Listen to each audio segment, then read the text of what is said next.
नमस्कार, भारत एक्सप्रेस देख रहे हैं आप। आपके साथ मैं हूं उज्जवल मिश्रा। प्रधानमंत्री नरेंद्र मोदी बुधवार को 75 साल के पूरे हो गए हैं और इसके अवसर पर बीजेपी पूरे देश भर में एक उत्सव की तरह मना रही है। वहीं देश विदेश से लोग प्रधानमंत्री नरेंद्र मोदी को बधाई संदेश भी दे रहे हैं, शुभकामनाएं दे रहे हैं।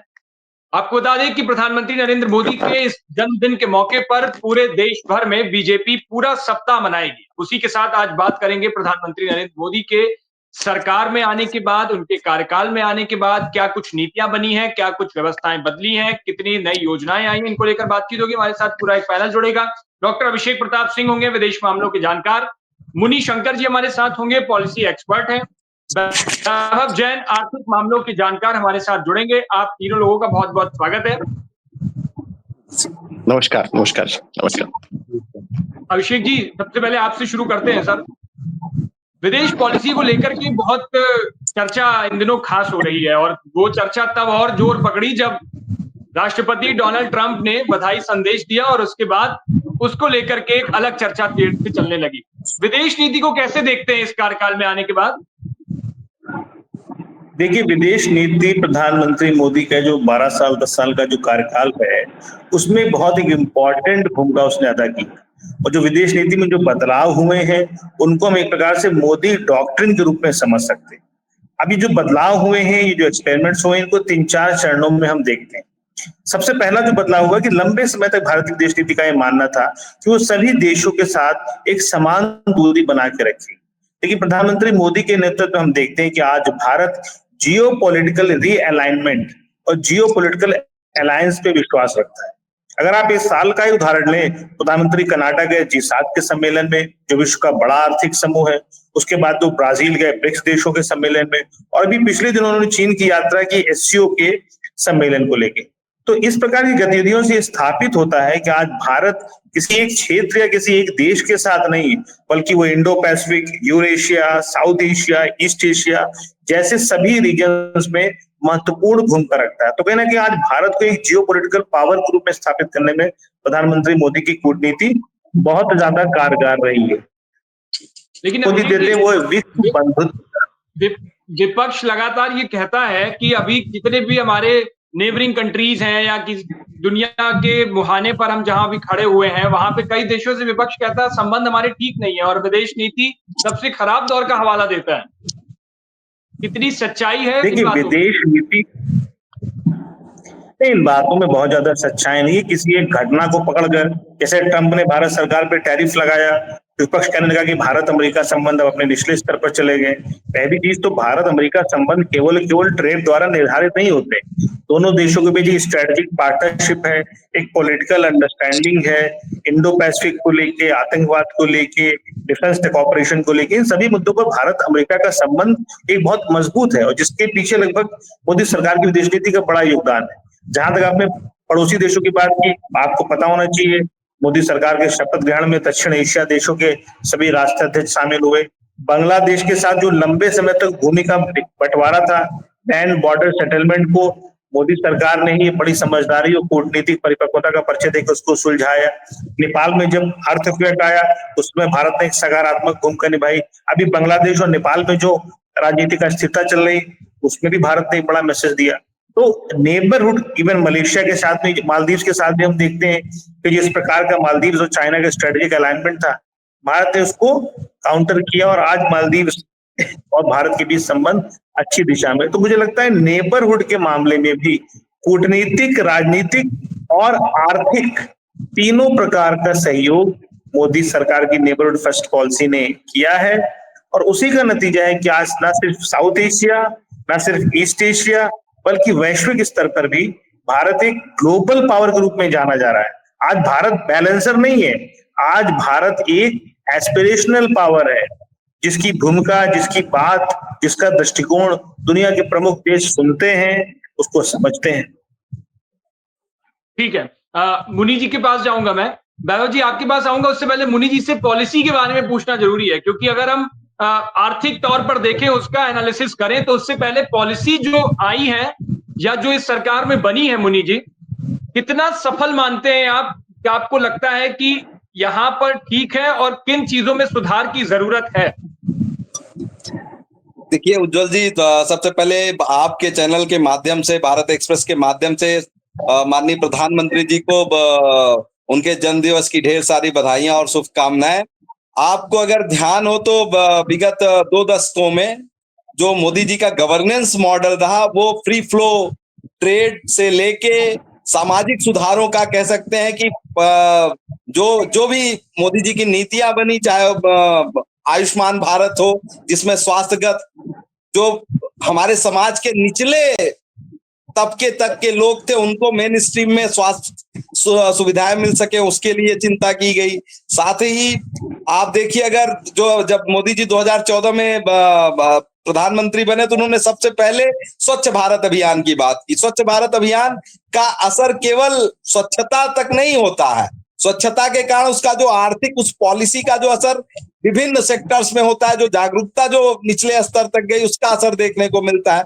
इसके अलावा आप मेक इन इंडिया को देखिए, आप जो है चाहे डिजिटल इंडिया को देखिए, तो जितनी भी नीतियां बनी है वो कहीं न कहीं समग्र रूप से हमारे जो बॉटम अप पिरामिड हुआ, जो गरीबी स्तर के नीचे के लोग थे उनको ऊपर लाने के लिए स्टैंड अप योजना, स्टार्टअप योजना, ये सब सारी योजनाओं का मुख्य उद्देश्य था कि बॉटम अप पिरामिड में जो निचले स्तर की हमारी जनसंख्या का एक बड़ा हिस्सा है जो गरीबी स्तर के नीचे जीवन जी रहा है या जिसकी आर्थिक क्षमता बहुत कम है, वो ज्यादा से ज्यादा इंप्रूव हो। ऐसी नीतियां पिछले 10 वर्ष में इंटेंट एकदम क्लियर रहा सरकार का। सरकार के विजन और सरकार की नीतियों को लेके यही कहा, विपक्ष भी ये कई जगह आप देखेंगे तो विपक्ष भी ये स्वीकार करता है कि ये इस चीज में कहीं भी मोदी जी ने जो है इंटेंट के मामले में नहीं किया। हाँ, लागू करने में अभी जैसे पिछले कार्यकाल में पीएम गति शक्ति योजना आई कि सारी जो इंफ्रास्ट्रक्चर योजनाएं चल रही हैं उसकी मॉनिटरिंग हो। लागू करने में हम कह सकते हैं कि थोड़ा बहुत प्लस माइनस, वो सभी जो भी गवर्नेंस के समझदार लोग हैं वो मानते हैं कि योजनाओं को बनाने में और लागू करने में अंतर होता है, लेकिन जो डिजिटल एसेट ट्रांसफर, खासकर जो किसानों की सम्मान निधि की बात हो, या कह सकते हैं कि अभी आज हाल ही में एक रिपोर्ट आई है जिसमें ये माना गया कि शहरों से ज्यादा एफएमसीजी प्रोडक्ट की खपत ग्रामीण अंचलों में है। उसका कारण यही है कि नीतियां इस तरह से बनी, गवर्नेंस के मॉडल इस तरह से स्थापित, गवर्नेंस इस दिशा में गई कि निचले तबके तक वो डिमांड क्रिएट हो पाई। तो हम लोग को वही है कि मुनि जी, मुझे एक बात बताइए, ये हमेशा से एक बहस का मुद्दा चलता रहा कि जो सबसे पहले पॉलिसी मोदी सरकार में आई वो सरकार की पॉलिसीज को आगे बढ़ाया गया, चाहे वो आधार कार्ड की योजनाओं से आधार कार्ड को जोड़ना हो, चाहे वो मनरेगा की योजना को लेकर के हो, ऐसे कई सारे मुद्दे, ऐसी कई योजनाओं को लेकर ये बात कही जाती रही है कि उसी से आगे बढ़ा रहे हैं, उसी लेगेसी को आगे बढ़ा रहे हैं। इतना देश का नुकसान हो रहा है। नहीं, वो इसका एक पहलू है। देखिए, सरकार, कोई भी सरकार, जैसे मान लीजिए कल को अगर सत्ता परिवर्तन भी भविष्य में कोई भी सरकार आती है तो उसका पहला दायित्व होता है जो भी सही कार्य है उसको गति के साथ, अपने इंटेंट, अपनी प्राथमिकताओं के साथ जनता के बीच लेके जाना। अगर आधार सही था, अगर आधार, जैसे आप देख लीजिए कि आधार को डायरेक्ट बेनिफिट ट्रांसफर मिशन से जो जोड़ने की बात, वो यही सरकार लेके आई। मेरा सौभाग्य रहा कि मैं उस मीटिंग में भी उपस्थित रहा जहां पे उस डायरेक्ट बेनिफिट ट्रांसफर मिशन को इम्प्लीमेंट करने 2015-16 की बात है। तो देखिए कि उससे जो है कई, मतलब हरियाणा, उत्तर प्रदेश, बिहार, साउथ के कई राज्यों में जो गलत स्कॉलरशिप गलत हाथों में जाया करती थी, या जितने मतलब घोस्ट बेनिफिशरीज थे वो एलिमिनेट हुए। ये कहीं ना कहीं इसी सरकार, वो जो एक कहावत चला करती थी प्रधानमंत्री स्वर्गीय राजीव गांधी जी के समय में कि 1 रुपए दिल्ली से चलता है और 15 पैसे जो है अंतिम व्यक्ति तक पहुंचता है, वो परिवर्तित हुआ है। अब अगर 1 रुपए चलता है दिल्ली से तो 1 रुपए बेनिफिशरीज के खाते में सीधे मिलता है। इसमें कोई शक शुबा नहीं है। जिसको आप किसान सम्मान निधि हो या उज्ज्वला योजना हो, ये सब योजनाएं इस एक तरह से माइलस्टोन है, केस स्टडीज है। जन धन योजना को ले लीजिए तो बड़े पैमाने पे जो बैंक खाते खुले पूरी दुनिया के बैंकिंग सिस्टम में लोग कह रहे थे ये प्रैक्टिकली पॉसिबल नहीं है, लेकिन भारत सरकार ने वो चीजें करके दिखाया, उसका लाभ भी अब दिखने लगा है। आज आप जाइए छोटे, आप भुट्टे का सीजन चल रहा है, सामने भुट्टे खाने जाइए, भुट्टे वाला भी यूपीआई से पेमेंट लेगा। तो ये जो डिजिटल इंडिया का लाभ है, ये अगर अंतिम व्यक्ति तक पहुंच रहा है, सबसे ज्यादा इंडिया में सरकार की नीतियां। हमारे साथ इस पैनल में श्री लाल बहादुर शास्त्री नेशनल संस्कृत यूनिवर्सिटी के कुलपति प्रोफेसर मुरली मनोहर पाठक जी भी जुड़ गए हमारे साथ। वैभव भाई, मैं आपके पास आऊंगा, जरा पाठक जी से एक सवाल शिक्षा नीति पे और ले लूं, क्योंकि आपको वैभव भाई समराइज करना पड़ेगा पूरा कि आखिर ये पैसा कहाँ, कितना, किस हिसाब से खर्च हुआ है, और उसकी सबसे ज्यादा बात हो रही है। तो पाठक जी, बहुत बहुत स्वागत है आपका भारत एक्सप्रेस पर। हाँ जी, आवाज आ रही है मेरी ना? आज आपकी एकदम आ रही है सर। बस अब ये बताइए कि जब से लगभग 3 टर्म ये सरकार पूरा कर ही रही है, क्या शिक्षा में बदलाव आपको लग रहा है? और आप जिस विश्वविद्यालय के कुलपति हैं, उसकी भाषा को लेकर सबसे ज्यादा विवाद है सर, संस्कृत को लेकर, हिंदी को लेकर, और अब तो मैं देश भर में देख रहा हूं हर जगह भाषाई विवाद है। उधर मुंबई में चले जाओ तो वो अलग विवाद चल रहा है, दक्षिण में अलग विवाद चल रहा है, नॉर्थ ईस्ट में अलग ही बयार बह रही है।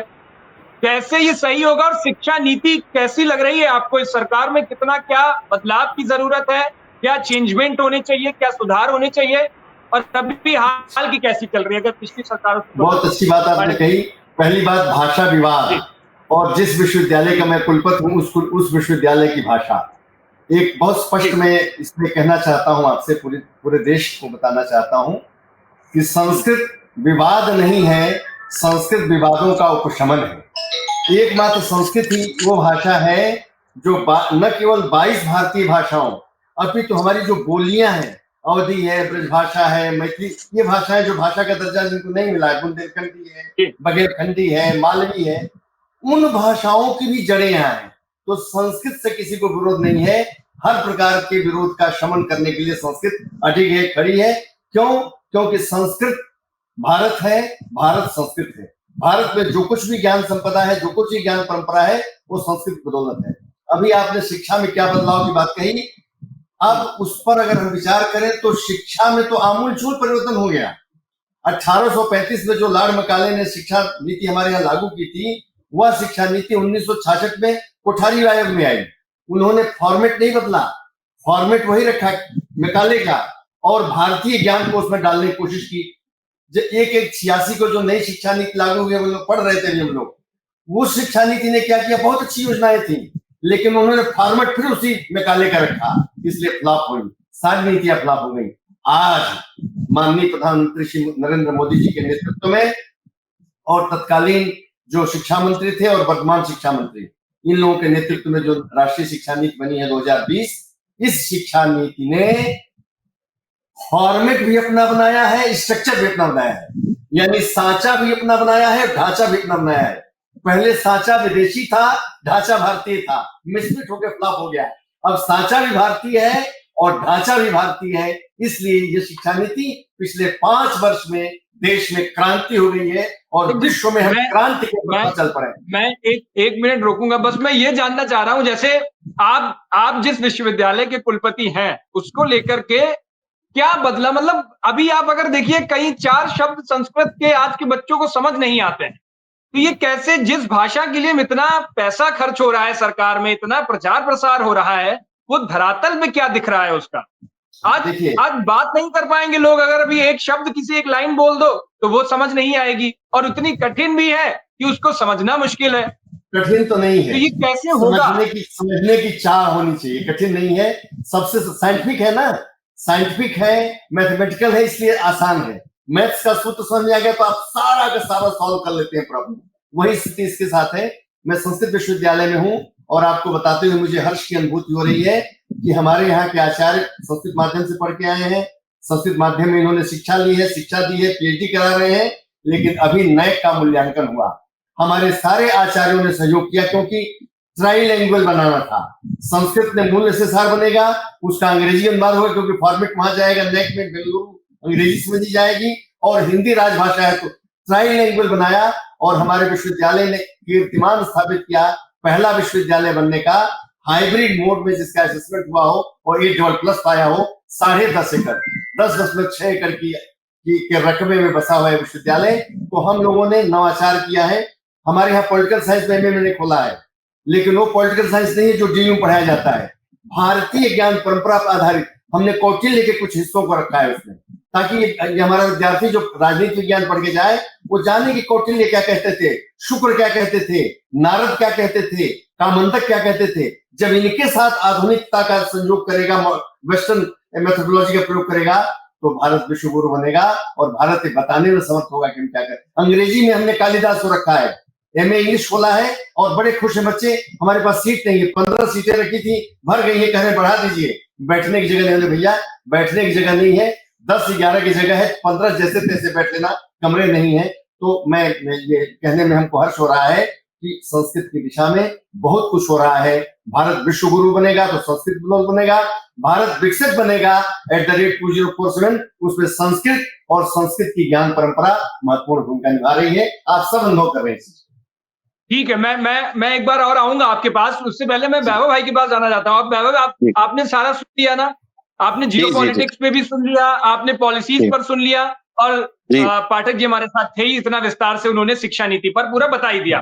अब बात आती है आर्थिक मामलों की। आर्थिक मामलों के मद्देनजर उस मुहाने पर ये कहां खड़ी नजर आ रही है प्रधानमंत्री नरेंद्र मोदी की नीतियां, उनके डिसीजंस, और कितना कुछ पिछली सरकारों से अगर हम कंपेयर करें तो क्या बदलाव दिख रहा है आप? ठीक है। आदरणीय उज्जवल जी, सबसे पहले मुझे ये पैनल में समाविष्ट करने के लिए मैं आपका हृदय की गहराइयों से धन्यवाद करता हूँ। माननीय मोदी जी का आज के तारीख में 75वां बर्थडे है। मैं उनको भी आपके चैनल के माध्यम से बहुत सारी शुभकामनाएं देता हूँ। आज अगर हम आर्थिक नीतियों की बात करें तो मोदी इकोनॉमिक्स जिसको कहते हैं, तो मोदी इकोनॉमिक्स इसे कहते हैं कि मजबूत, आत्मनिर्भर और विश्व में अग्रणी अवस्था, इसको मोदी इकोनॉमिक्स कहते हैं। अब इसका मूल दर्शन अगर आप देखो तो 4 स्तंभों में होता है। एक है उसमें तेज आर्थिक विकास, जन जन तक कल्याणकारी योजनाएं पहुंचाना, संरचनात्मक सुधार करवाना और डिजिटल और आधारभूत ढांचे का विकास करवाना।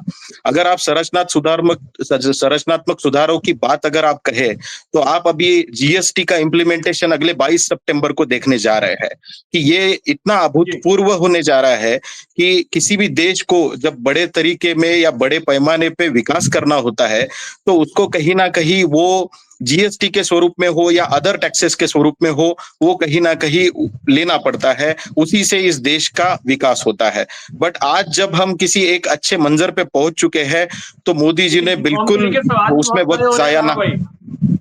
जी हेलो, रिफॉर्म्स को लेकर सवाल भी बहुत खड़े हो रहे हैं कि बैकफुट पर इतना जीएसटी वसूल लिया सरकार ने, अब रिफॉर्म ला करके उसमें अब उसकी सहूलियत नहीं, उसकी सहूलियत भी उज्जवल भाई कहीं ना कहीं मोदी गवर्नमेंट ने दी है। मैं मानता हूं कि जरूर कहीं उस पे क्वेश्चन मार्क उठा है, बट आज के तारीख में बहुत बड़े पैमाने पे उसका रेप्लिकेशन भी हुआ है।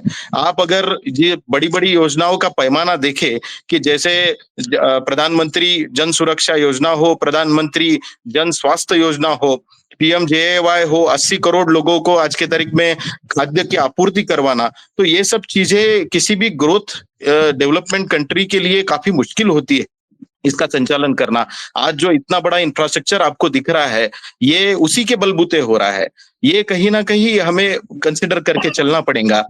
जैसे मैं संरचनात्मक सुधारों की बात करूं उज्जवल भाई, तो इसमें मैं आपको जरूर बताना चाहूंगा कि वस्तु व सेवा कर को आज हम एकीकृत कर बाजार में बदल दिया है। अभी किसी भी राज्य में व्यापार करना आपके लिए आसान हो चुका है।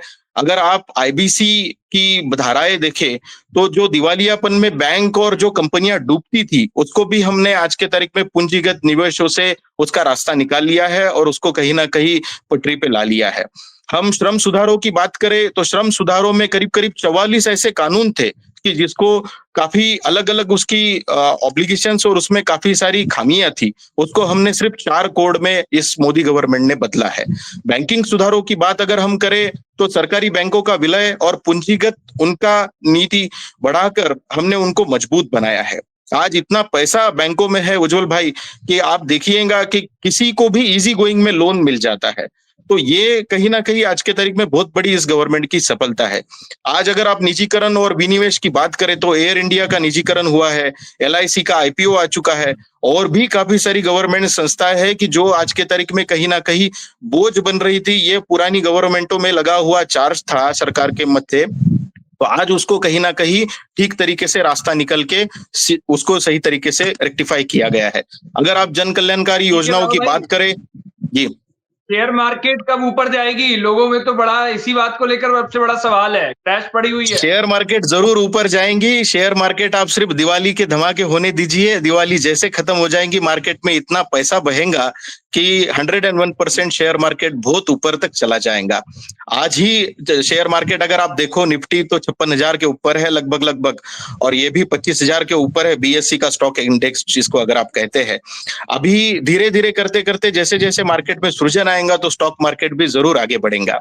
मैं कुछ जन कल्याणकारी योजनाओं के प्रति आपको उसमें आपका फोकस लाना चाह रहा हूं कि प्रधानमंत्री जनधन खाते अगर आप देखो तो 50 करोड़ से ज्यादा जनधन खातों को खोला गया। इसमें बेनिफिट क्या हुआ कि जो बैंकिंग सिस्टम से बाहर के लोग थे उन लोगों को कहीं ना कहीं इस मेन स्ट्रीम में लाया गया।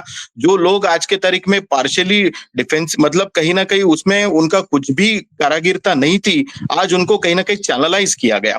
अगर आप DBT की बात करो तो डायरेक्ट बेनिफिट ट्रांसफर आज के तारीख में बड़े पैमाने पे हर स्कीमों में आपको दिखता है, जिसमें लीकेजेस जो होते थे कि जैसे अभी भाई साहब ने कहा था, मुनिशंकर जी ने पॉलिसी एक्सपर्ट जो है अपने साथ में, कि पहले राजीव गांधी के समय में ऐसी कहावत थी कि 1 रुपया अगर सेंटर से निकलता है तो मतलब 15 पैसा सिर्फ गरीब के खाते में पहुंचता है।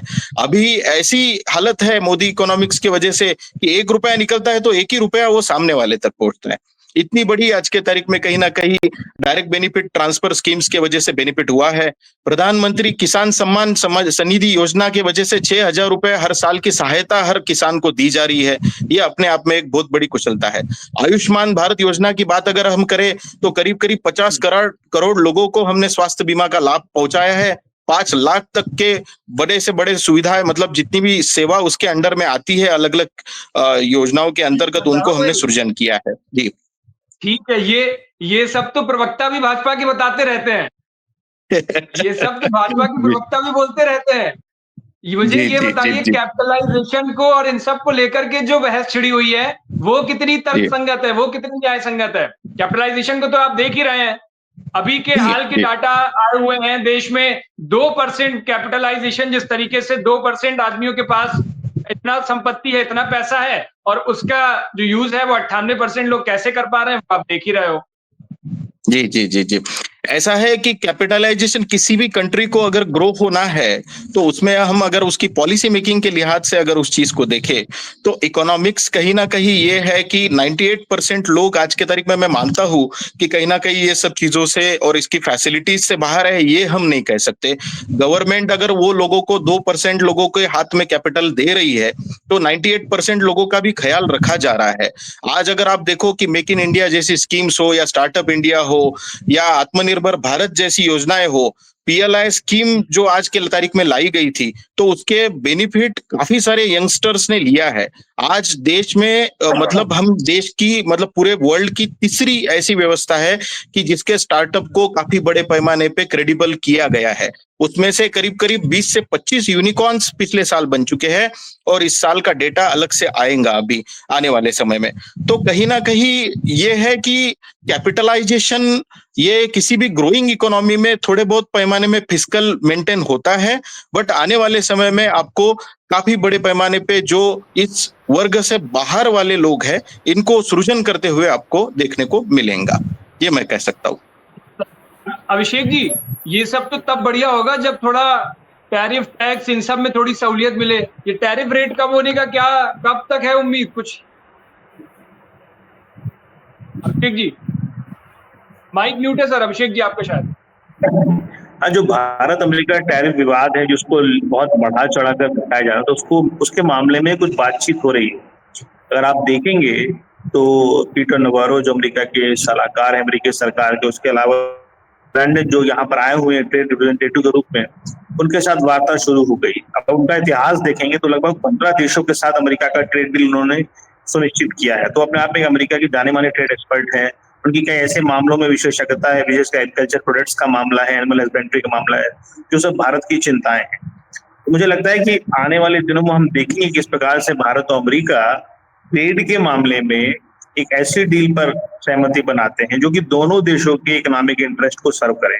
देखिए, अमेरिका को भी ये समझना होगा कि केवल ट्रेड टैरिफ के द्वारा भारत अमेरिका संबंध निर्धारित नहीं किया जा सकता। प्रधानमंत्री मोदी ने भी बोला है, जो हमारे किसान कामगार हैं, जो हमारे वर्कर्स जो एनिमल हस्बेंड्री में लगे हैं, ये सब भारत की बड़ी मेजर वर्कफोर्स है, उसके इंटरेस्ट को हम सेक्रीफाइस नहीं कर सकते। तो मुझे लगता है कि कॉमन इकोनॉमिक एजेंडे पर बातचीत होगी और ट्रेड डील के माध्यम से या ट्रेड समझौते, ट्रेड बातचीत के माध्यम से भारत और अमेरिका जल्दी ही किसी ऐसी सहमति पर पहुंचेंगे जिससे ये पूरा विवाद जो है समाप्त हो जाएगा। वही मैं अभिषेक भाई समझना चाह रहा था कि कभी ट्रेड टैरिफ को लेकर के इतनी बात बढ़ जाती है कि वो कभी कुछ लिख देते हैं कि इंडिया के साथ हमारे रिश्ते खत्म होने को आ गए। फिर कल वो लिख रहे हैं, जब जन्मदिन की बधाई देते हुए लिखा कि अब जो रशिया और यूक्रेन का वॉर था उसको खत्म कराने में बहुत मदद की। तो ये दोस्ती समझ नहीं आ रही है किस लेवल की दोस्ती है, मतलब ये क्या है? एक तो क्या ट्रंप की तरफ से कुछ है कमियां, या मोदी का मायाजाल ऐसा है कि वो उस पर फंसते हुए नजर आते हैं, फिर कभी वो तारीफ कभी ये, कुछ दिख नहीं रहा, मतलब समझ नहीं आ रहा है। देखिए, डोनाल्ड ट्रंप जो है भारत के साथ बार्गेनिंग की डिप्लोमेसी करने का प्रयास कर रहे थे। वो भारत पर एक दबाव बनाने का प्रयास कर रहे थे कि आर्थिक प्रतिबंध के द्वारा, ट्रेड टैरिफ्स के द्वारा भारतीय विदेश नीति को वो प्रभावित कर पाएंगे। लेकिन ऐसा तो हुआ नहीं कि प्रधानमंत्री मोदी ने अपने भाषण में ये बात को बिल्कुल स्पष्ट कर दिया कि जो भारतीय जो इकोनॉमिक इंटरेस्ट है भारतीय लोगों के, हम उसको सैक्रिफाइस नहीं करेंगे।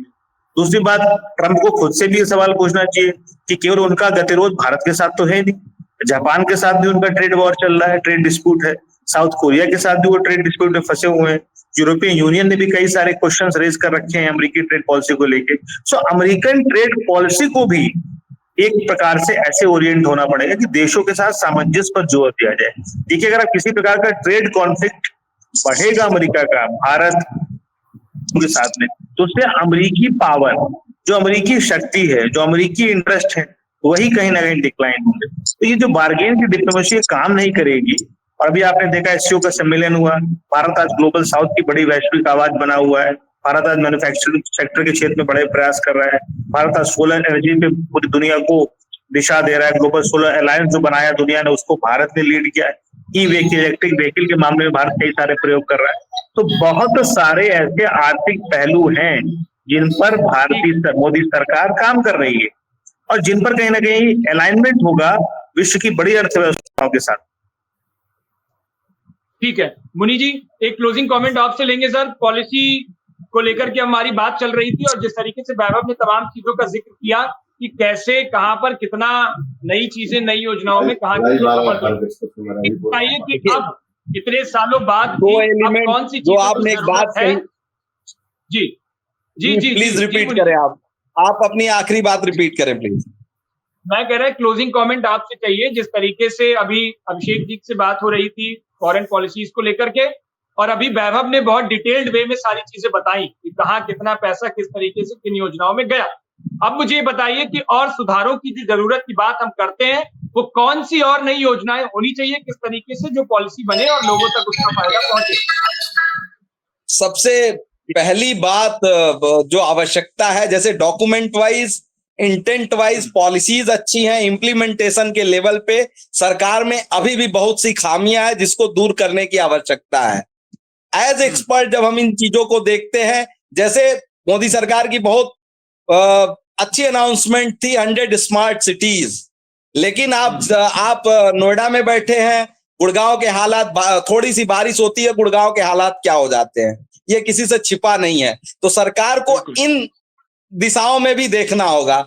दूसरा जो अति महत्वपूर्ण बात है, हमारे पहाड़ों को इकोलॉजिकल तरीके से उनकी पॉलिसीज ले आना होगा। हमें इकोलॉजी पॉलिसी के पे ज्यादा उनके सेंसिटिव जो जोन्स हैं, जो इकोलॉजी के, ऐसी पॉलिसी है जो पहाड़ बर्बाद न करें, वहां की सुंदरता को तबाह न करें। और हर जगह एक ही फॉर्मूला लागू नहीं हो सकता। ये देश बहुत बड़ा है, विकेंद्रीकृत जो हमारे ऋषि मुनियों ने कहा था कि आवश्यकता अनुसार उपभोग किया जाए, उस ओर ही पॉलिसीज को ले जाना होगा। और हर जगह बड़े हाईवे पहाड़ों को तोड़ के बनाने वाली की जो एक है, उसमें भी बैलेंस लेके आना होगा। आप देख रहे हैं उत्तराखंड, हिमाचल और जम्मू कश्मीर के अभी क्या हालात है। डेवलपमेंट हो, लेकिन इस कीमत पे ना हो कि वहां का पर्यावरण ध्वस्त हो जाए। इस ओर ध्यान देने की आवश्यकता है। तीसरा अति महत्वपूर्ण है, अभी हमें ऐसी पॉलिसीज, खासकर जैसे ट्रेड डील कर रहे हैं, तो कोई भी ट्रेड डील या कोई भी समझौता किसी भी देश के साथ इस तरह का ना हो जिससे हमारे यहाँ रोजगार का संकट और बढ़े। हमें रोजगार युक्त नीतियों को लाने की आवश्यकता होगी। और हम आपके चैनल से अपील भी करेंगे सरकार के लोगों से, इन चीजों पे अगर ध्यान दिया जाएगा, रोजगार, इंफ्रास्ट्रक्चर इकोलॉजिकल फ्रेंडली हो और जो पुरानी नीतियां हो सही तरीके से लागू हो, तो निसंदेह हम विकसित भारत की ओर सही तरीके से बढ़ पाएंगे। ठीक है मुनि जी, बहुत धन्यवाद। पाठक जी आपके पास आऊंगा सर। शिक्षा में सुधारों की बात कर रहे थे, एक क्लोजिंग कमेंट आपसे चाहिए होगा, और किन किन चीजों में कैसे शिक्षा में सुधार हो और क्या उपाय सरकार की ओर से और किए जाने चाहिए जो आपको लगता है ये अभी बदलाव की जरूरत है। हाँ, शिक्षा में बहुत बदलाव हुआ है और सबसे बड़ी बात जो हमने ये की है, हमारी सरकार ने की है, वर्तमान सरकार ने माननीय मोदी जी के कुशल नेतृत्व में, दूरदर्शी नेतृत्व में, कि हम अंग्रेजी माध्यम से शिक्षा दे रहे थे। गांव का बच्चा पिछड़ जा रहा था, जो दूरस्थ बच्चा है उसको, वो जो रिमोट एरिया कहते हैं, वहां पर विद्या नहीं जा रही थी। हमारी सरकार ने, हमारी शिक्षा नीति ने, वर्तमान सरकार ने मातृभाषा में शिक्षा पर बल दिया है।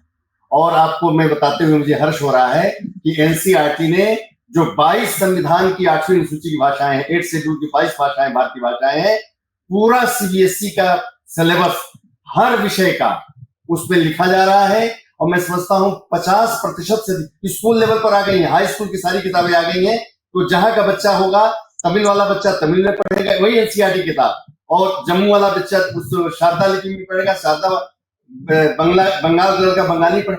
आप अपनी भाषा में जब पढ़ेंगे तो जो एक्सप्रेशन की समस्या होगी कि एक बार हम अनुवाद करते थे अपनी मातृभाषा में, फिर समझते थे, अब आप डायरेक्ट समझेंगे तो विद्या सीधे पहुंचेगी, ज्ञान सीधे पहुंचेगा। और जब ज्ञान सीधे पहुंचेगा तो उसका जो लाभ है तो मैं 1 मिनट टोकूंगा मैं आपको। आप बताइए मुझे एक मिनट टोकूंगा आपको। मुझे बताइए, एक सॉफ्टवेयर, एक ऐप डेवलप करना है।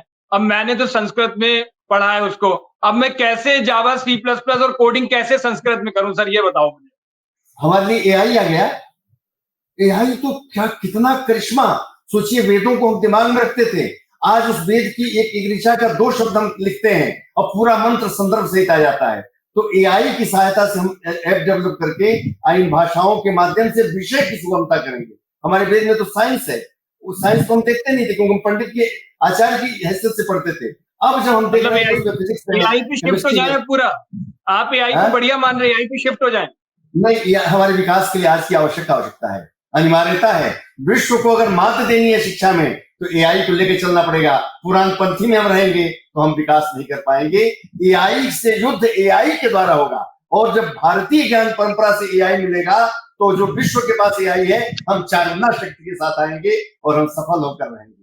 और आज बहुत अच्छा दिन है। मैं आपके माध्यम से माननीय यशस्वी प्रधानमंत्री जी को जन्मदिन की बधाई देना चाहता हूं कि एक ऐसा उनके रूप में हमको यशस्वी और ऐसा दूरदर्शी नेता मिला है जिसने, मैं सारी योजनाएं सुन रहा था, हम एक शिक्षा शास्त्री हैं लेकिन एक नागरिक की हैसियत से उन सारी योजनाओं का लाभ भी हमें मिल रहा है। तो चतुरस्र उन्नत कर रहे हैं। सांस्कृतिक, राजनीतिक और आर्थिक 3 ही आयाम होते हैं। तो आर्थिक और राजनीतिक विश्लेषण आपने विश्व स्तर पर सुन लिया, और सांस्कृतिक अगर आपको कुछ करना है तो शिक्षा और संस्कृत होगी। इसलिए हमारी भूमिका, हम सांस्कृतिक लोगों की भूमिका बहुत महत्वपूर्ण है और हम विकसित होकर रहेंगे, ये हमारा दृढ़ विश्वास है। बहुत बहुत धन्यवाद। आपने अपने कीमती वक्त वे हमारे लिए समय निकाला। अभिषेक भाई बहुत बहुत धन्यवाद आपका।